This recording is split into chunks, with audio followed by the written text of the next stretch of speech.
Hi everyone, this is Greg Swanson, and I want to welcome you again to the Mental Strength Coaching Program. What I like to do is go over a brief overview of this first module, Coaching 101, and kind of give you an outline of what you can expect. So in this module 101, we're going to go over what is coaching, although the previous video went over that pretty well in detail, but we're just going to highlight it again. We're going to go over creating awareness, coaching theory, power listening, values and life purpose, ICF competency, which is the International Coach Federation, confidence, being a coach, getting clients, a self-development plan, and self-directed learning. So what is coaching? So again, made it clear in the other video that coaching has 2, 3, 4 different types of definitions around it. You think of an athletic coach, you call him a coach, you have a CrossFit coach, you have all these coaches. But in this part, and this is why the program is so important, is that we're going to look at it from what coaching is from a personal coaching perspective, so that when you work with your clients and athletes, you can actually coach them based on personal coaching. So a professional coach provides an ongoing partnership designed to help their clients or athletes produce fulfilling results in their personal and professional lives. Coachings help people improve their performance and enhance the quality of their lives. So you can see that, yes, we can help our athletes and our clients in the fitness and in the competition realm, but now you're going to have tools to help them with their overall quality of their lives and other aspects. And this is what's so important about this program, is that it's going to provide you the tools to help people outside of what they come to you for, whether it's for CrossFit or weight loss or athletic performance. You're going to be able to help them beyond that. So what coaching is not, though, it's not therapy, it's not consulting, it's not mentoring. It takes from a few things, but it's not that. So therapy usually works in the past. Consulting gives a person's personal advice. Mentoring is helping somebody come along the way. Coaching, as we see, is different than that. And there are many coaching models out there. I like to use 2 of them. The TFAR model, which is thoughts lead to feelings, which lead to actions, which produce results. And then the GROW model. It's your goal for that. So the G is the goal for that event or the week or the month. What resources are available?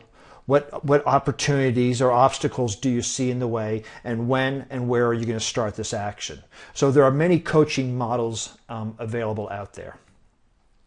So when we want to create awareness, one of the things, and I'm not going to read this verbatim. You will be able to print this out or download it as a PDF and read it yourself.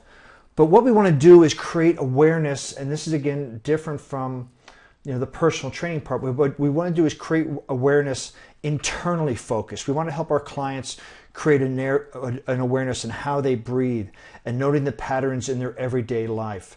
Awareness is understanding our connection to the universe. Awareness is knowing our beliefs, our mind, our body, our spirit. So we can help our clients create awareness, as we talked about. They can then take responsibility for the results. And the first step in creating awareness is recognizing what you want or what your clients want. They have to know what they want. Having awareness could be described as having a learning pathway for your life. Learning more about you is part of growing as a person and as your clients as well. And if you choose not to gain self-awareness, then we stagnate in life and we don't grow. So as a coach, you're going to want to help create awareness within your clients. And so there's coaching theory. And one of the reasons that coaching is such an interesting field is that it draws from a wide range of theories, philosophies, and disciplines to create a unique professional practice. Some of them that they draw from is adult learning theory, some philosophy, some psychology, some consulting, spirituality, NLP, and management theory. So coaching draws from all of these and puts them together into a framework where you're able to coach the client forward. Coaching is all, again, about moving your client forward. And if that means athletic performance, where they are now to where they want to be. If it means fitness and weight loss, it's where they are now and where they want to be. This is what coaching is about, is helping the client go from point A to point B. And coaching as a profession draws on these different fields. So we also, as coaches, we want to be power listeners. And to be a power listener really takes attention. It's someone who is able to focus on what the other person is saying without getting distracted. A power listener has intense focus.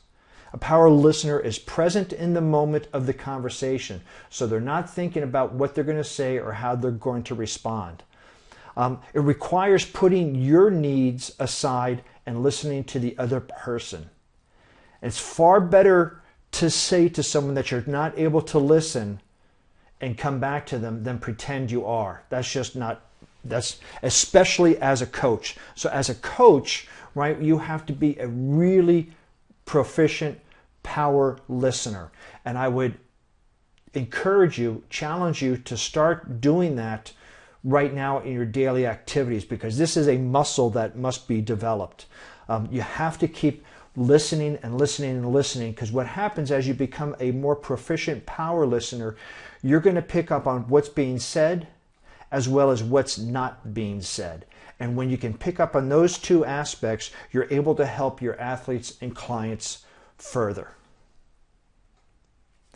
So values and life purpose. Again, we're looking, you can look at this as yourself too, identifying your values. As a coach, it's important to understand what are your values? What is your code of honor or your code of ethics? What do you value in life? And more importantly, we want to be able to help draw that out of our clients, even if they're an athlete or just, whatever. We want to make sure they know what they value out of what they're doing, out of life, out of the sport, out of fitness and health. We want to make sure we can identify those values, because those values are going to create the motivation to continue. And purpose, right? We want to figure out our purpose is vital, as it gives clear direction to our client's life.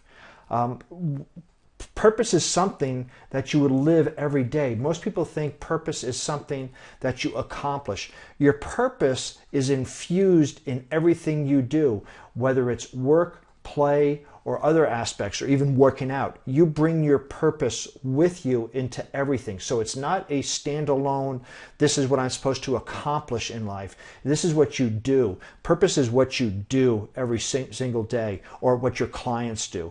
And when you can help your clients identify their values, identify their purpose, you're then able to help them create their own guiding light, their own internal North Star, if you will, to help them move through life or move through their career.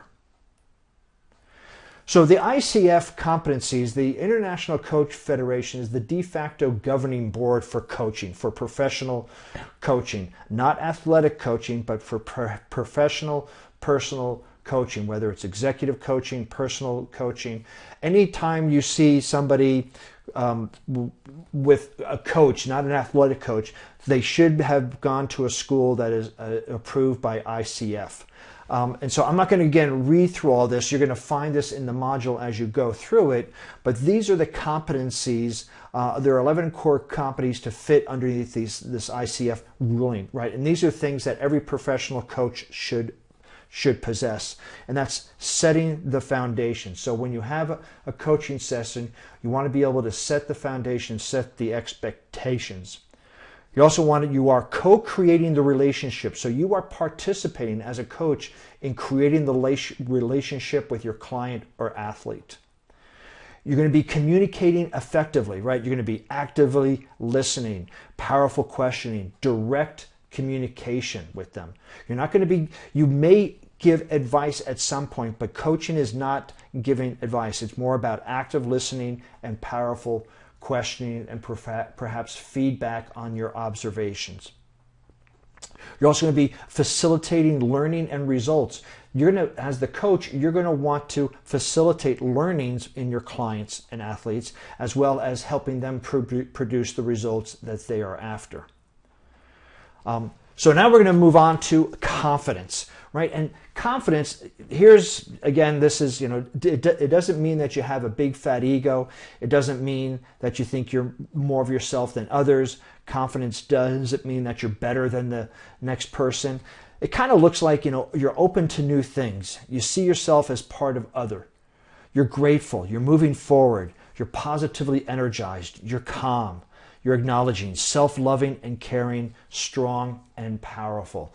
Basically, I like to look at confidence is that you're not there, if you're in a competition, confidence isn't necessarily that you're going to win, but no matter what happens during the competition, you'll be able to handle it. So often people don't go and explore new things because they feel that they might fail. Well, confidence is no matter what happens, you're going to be okay.